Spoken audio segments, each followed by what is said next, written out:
हे दोस्तों, एक बार फिर से आपका स्वागत है आपके अपने YouTube चैनल उत्तर जी के ट्रिक में। आशा करता हूँ आप स्वस्थ होंगे, अच्छे होंगे, आए दिन हमारी वीडियो देख रहे होंगे। तो दोस्तों जैसे कि आगामी परीक्षाएं होने वाली हैं आरओ की और एपीएस की, उसी को ध्यान में रखते हुए ये प्रैक्टिस सेट बनाया गया है। चलिए बिना देर किए हुए आज की वीडियो स्टार्ट करते हैं। देखते हैं प्रैक्टिस सेट का पहला प्रश्न। निम्नलिखित में से अशुद्धि बरतनी है। तो फ्रेंड आपको बताना है निम्नलिखित में से अशुद्धि बरतनी है। ये ऑप्शन में है बारात, बी ऑप्शन में है प्रमाणिक, सी ऑप्शन में है अधीन और डी ऑप्शन में है बाजार। तो इसका सही आंसर है बी, यानी क्या है हमारा सही आंसर बी, प्रमाणिक। प्रमाणिक जब हम एक प्रत्यय जोड़ते हैं किसी मूल शब्द में तो ए को हम किस में चेंज कर देते हैं, बड़ा में चेंज कर देते हैं। तो ये क्या होगा प्रामाणिक। प्रामाणिक क्या बन जाएगा प्रामाणिक। बारात हमारा बिल्कुल सही है। कहीं कहीं बारात इस तरह से भी लिखा हुआ आता है बारात, लेकिन हरदेव वारी की जो किताब है उसमें बारात ये वाला दे रखा है। अधीन कहीं कहीं आपको देखा होगा आपने अधीन भी होता है लिखा, लेकिन ये गलत है, अधीन होता है।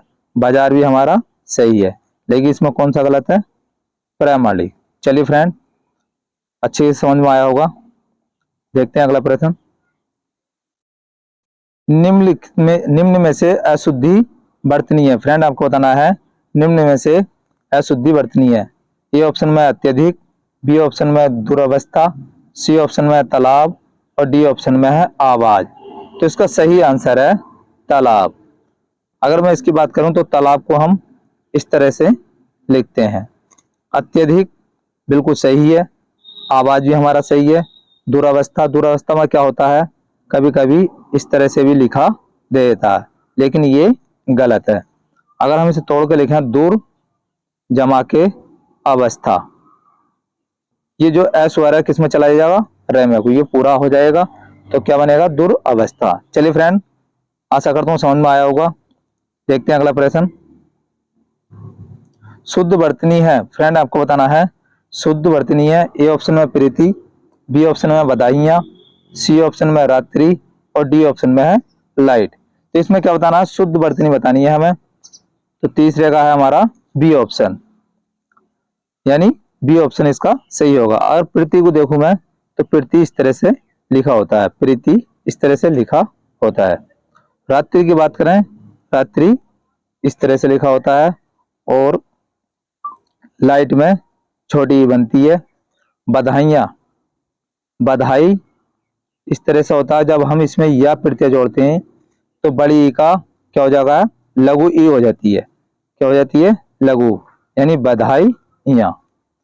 जब यह प्रत्यय जोड़ता है तो दीर्घ ई का क्या हो जाता है लघु ई हो जाता है। चलिए फ्रेंड अगला प्रश्न देखते हैं। निम्न में से शुद्ध वर्तनी आपको बतानी है।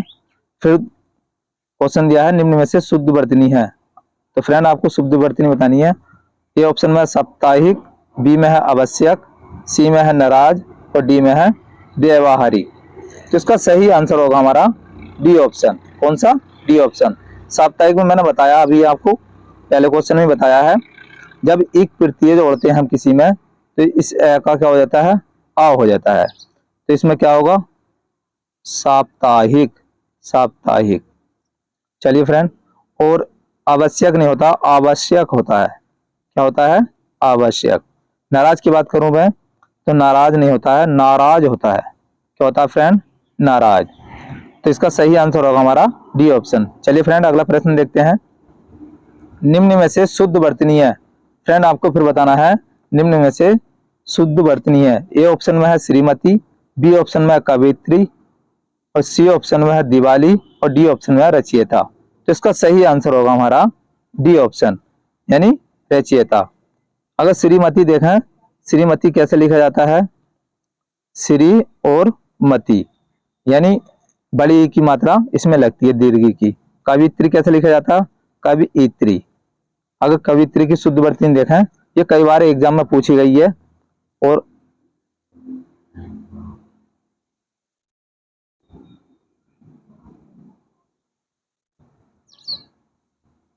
ये कई बार एग्जाम में पूछा भी गई है इसकी वर्तनी कवित्री की। दिवाली, दिवाली की शुद्ध वर्तनी क्या होगी? दिवाली। चलिए फ्रेंड, तो इसका सही आंसर होगा हमारा रचयिता। चलिए अगला प्रश्न देखते हैं। निम्न में से तत्सम शब्द है, फ्रेंड आपको बताना है निम्न में से तत्सम शब्द है। ए ऑप्शन में है अजरज, अचरज, बी ऑप्शन में ऐछल, सी ऑप्शन में अछो और डी ऑप्शन में अधर्म। तो इसका सही आंसर होगा हमारा डी ऑप्शन, यानी छठे का क्या होगा? अधर्म। तो इसका तद्भव क्या होगा? अधर्म। तद्भव क्या होगा? अधर्म। अछो की बात करूं मैं, क्या होगा? अक्षोभ होता है। क्या होता है? अक्षोभ। अचरज की बात करूं तो क्या होता है? आश्चर्य। इसका तत्सम क्या होता है? आचार्य। तो चलिए फ्रेंड, समझ में आया होगा। अगला प्रश्न देखते हैं।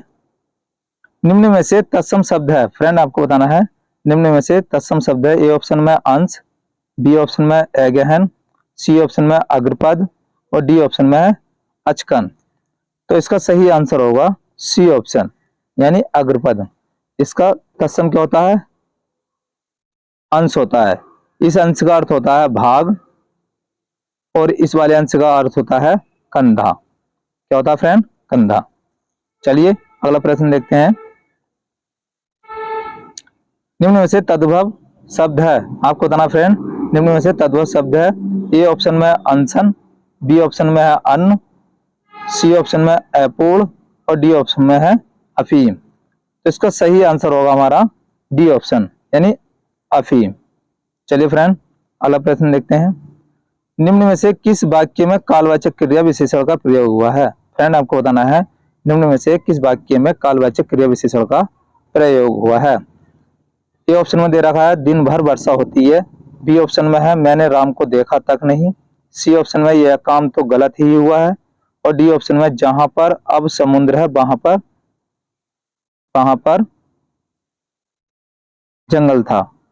तो इसका सही आंसर होगा फ्रेंड ए ऑप्शन, यानी दिन भर। दिन भर क्या हमारा? कालवाचक क्रिया विशेषण है, वर्षा होती है। चलिए फ्रेंड अगला प्रश्न देखते हैं। निम्न में से परिणामवाचक क्रिया विशेषण नहीं है, फ्रेंड आपको बताना है निम्न में से परिणामवाचक क्रिया विशेषण नहीं है। ए ऑप्शन में बहुत अधिक खाओगे तो बीमार पड़ जाओगे, बी ऑप्शन में रमेश खूब पढ़ता है, सी ऑप्शन में रमेश ध्यान से चलता है और डी ऑप्शन में सविता बहुत बोलती है। तो इसका सही आंसर होगा सी ऑप्शन, यानी रमेश ध्यान से चलता है। बहुत क्या है? परिणाम वाचक है, खूब भी क्या है? परिणाम वाचक है और अधिक भी किस में आता है? परिणाम वाचक क्रिया विशेषण में आता है। चलिए फ्रेंड अगला प्रश्न देखते हैं। जो धन देता है वाक्यांश के लिए एक शब्द है, फ्रेंड आपको बताना है जो धन देता है वाक्यांश के लिए एक शब्द है। ए ऑप्शन में धनद, बी ऑप्शन में धनिक, सी ऑप्शन में धनेश और डी ऑप्शन में धनस। तो इसका सही आंसर होगा ए ऑप्शन, धन। और दे का अर्थ होता है देना, यानी जो धन देता है वो क्या कहलाता है? धनद। चलिए फ्रेंड अगला प्रश्न देखते हैं। जो दूसरों को श्री सौभाग्य देखकर दुखी होता है उसे कहते हैं, फ्रेंड आपको बताना है जो दूसरों को श्री सौभाग्य देखकर दुखी होता है उसे कहते हैं। ए ऑप्शन में श्रीति, श्रीतम, श्रीति मधुर, बी में है श्री कातर, सी में है पर श्री कातर और डी में है पर सुख दुखी। तो इसका सही आंसर होगा सी ऑप्शन। तो फ्रेंड पर का अर्थ होता है दूसरे, दूसरा, यानी श्री कातर, यानी दूसरों को श्री सौभाग्य देखकर दुखी होता है वो क्या कहलाता है? पर श्री कातर। चलिए फ्रेंड अगला प्रश्न देखते हैं। जो गर्भ की थैली से जन्म लेता है वाक्यांश के लिए शब्द है, यानी जो गर्भ की थैली से जन्म लेता है वाक्यांश के लिए एक शब्द है। ए ऑप्शन में है अंडज, बी ऑप्शन में जरायुज, सी ऑप्शन में उददीज और डी ऑप्शन में पिंडज। तो इसका सही आंसर होगा बी ऑप्शन, जरायुज। चलिए फ्रेंड अगला प्रश्न देखते हैं। किए गए उपकार को ना मानने वाला कहलाता है, फ्रेंड वाक्यांश के लिए एक शब्द दे रखा है किए गए उपकार को ना मानने वाला कहलाता है। ए ऑप्शन में कृतज्ञ, बी में है नास्तिक, सी में है अविश्वसनीय और डी में है कृतज्ञ। तो इसका सही आंसर होगा हमारा डी ऑप्शन, यानी किए हुए उपकार को न मानने वाला कृतज्ञ होता है। और किए हुए उपकार को मानने वाला क्या कहलाता है? कृतज्ञ। चलिए फ्रेंड, अगला प्रश्न देखते हैं। निम्न में विशेषण विशेष्य का कौन सा युग्म अशुद्ध है? आपको बताना फ्रेंड, निम्न में से विशेषण विशेषण विशेष्य का कौन सा युग्म अशुद्ध है? तो ए ऑप्शन में दे रखा बाहरी दरवाजा, बी ऑप्शन में पीला फूल और सी ऑप्शन में है चंचल पत्थर।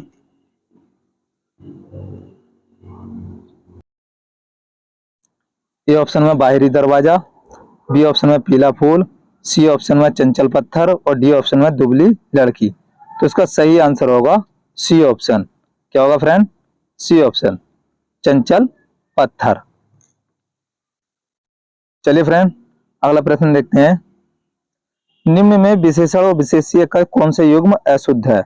आपको बताना है विशेषण और विशेष्य का कौन सा युग्म अशुद्ध है। ए ऑप्शन में चतुर गीदड़, बी ऑप्शन में 10 रुपये, सी ऑप्शन में है भला आदमी और डी ऑप्शन में तरसता बालक। तो इसका सही आंसर होगा हमारा तरसता बालक। तो फ्रेंड, चतुर क्या हमारा विशेषण है, 10 भी क्या है विशेषण है और भला क्या है विशेषण है। ये तीनों क्या है हमारे विशेष्य हैं। चलिए फ्रेंड, अगला प्रश्न देखते हैं। आग लगने पर कुआं खोदने का अर्थ है। फ्रेंड, आपको बताना है आग लगने पर कुआं खोदने का अर्थ है। ए ऑप्शन में तसल्ली से कोई काम करना, बी ऑप्शन में विपत्ति आ जाने पर समाधान खोजना, सी ऑप्शन में विपत्ति आ जाने पर उसका निराकरण करना और डी ऑप्शन में व्यर्थ भाग दौड़ करना। तो इसका सही आंसर होगा विपत्ति आ जाने पर समाधान खोजना, यानी आग लगने पर कुआं खोदना, विपत्ति आ जाने पर समाधान खोजना। चलिए फ्रेंड, अगला प्रश्न देखते हैं। उतर गई लोई तो क्या करेगा कोई का क्या अर्थ है? तो फ्रेंड, आपको बताना है उतर गई लोई तो क्या करेगा कोई का क्या अर्थ है। ए ऑप्शन में बेशर्म का कोई कुछ नहीं बिगाड़ सकता है, बी ऑप्शन में साधनहीन व्यक्ति विवश हो जाता है, सी ऑप्शन में सब नष्ट हो जाने के बाद सहायता का क्या लाभ और डी ऑप्शन में बदनाम व्यक्ति को बुराई से क्या डर। तो इसका सही आंसर है ए ऑप्शन, यानी कौन सा? ए ऑप्शन, बेशर्म का कोई कुछ नहीं बिगाड़ सकता। चलिए फ्रेंड, अगला प्रश्न देखते हैं। ऊंट चढ़े पर कुत्ता काटे का अर्थ है। फ्रेंड, आपको बताना है ऊंट चढ़े पर कुत्ता काटे का अर्थ है। ए ऑप्शन में है अपना काम निकालना, बी ऑप्शन में कोई काम पूरा ना हो पाना, सी ऑप्शन में दुस्साहस करके पछताना और डी ऑप्शन में विपत्ति सब जगह पीछा करती है। तो इसका सही आंसर होगा हमारा डी ऑप्शन, यानी विपत्ति सब जगह पीछा करती है। चलिए फ्रेंड, आज के प्रैक्टिस सेट का अंतिम प्रश्न। निम्न में से शुद्ध वाक्य है। फ्रेंड, आपको बताना है 4 ऑप्शन दे रखे हैं, इसमें शुद्ध वाक्य कौन सा है। ए ऑप्शन में बालकों को पाठ याद करो, बी ऑप्शन में मैं वह और तुम खाओगे, सी ऑप्शन में मैंने भात को खाया और डी ऑप्शन में है केला खूब पका होना चाहिए। तो इसका सही आंसर होगा फ्रेंड केला खूब पका होना चाहिए। तो फ्रेंड, कैसी लगी वीडियो? अगर वीडियो अच्छी लगी हो तो कमेंट बॉक्स में जरूर बताना, वीडियो को लाइक कर देना, ज़्यादा से ज़्यादा अपने दोस्तों में शेयर करना और अभी तक आपने हमारा चैनल सब्सक्राइब ना किया हो तो चैनल को सब्सक्राइब कर लेना। वीडियो के अंत तक बने रहने के लिए धन्यवाद।